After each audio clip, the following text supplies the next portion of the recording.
that shows the invasive species that each student has chosen, but the idea will be we'll all be on the same map, so I won't be receiving a different Google map from every student.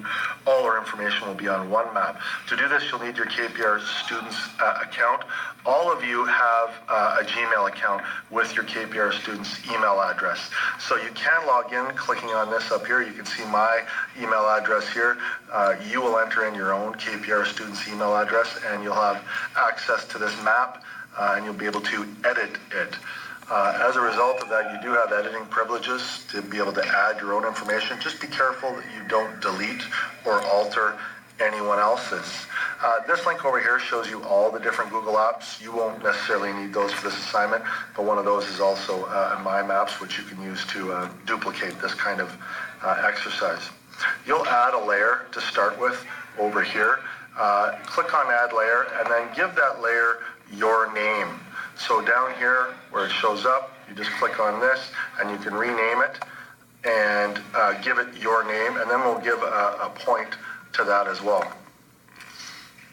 To add the point, you're just clicking on this marker button up here, and then you're going to click on the area of the world where your invasive species exists and where you're going to talk about it. So in this case, I'm just going to click on Norway for no apparent reason. You're going to give the name.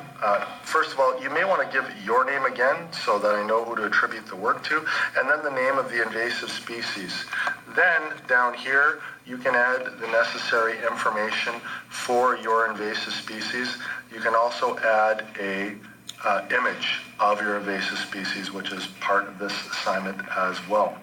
So again, add a layer, give it your name so we know who to attribute the work to. In this case, this is mine over here. Add a point and add the necessary information to that. I give an example down here where just for fun, I added a friend of mine and I used him as the invasive species for the Peterborough area. And all the necessary information is all in here. Okay, so you can use that as an example. If you have any questions or concerns, please don't hesitate to contact me.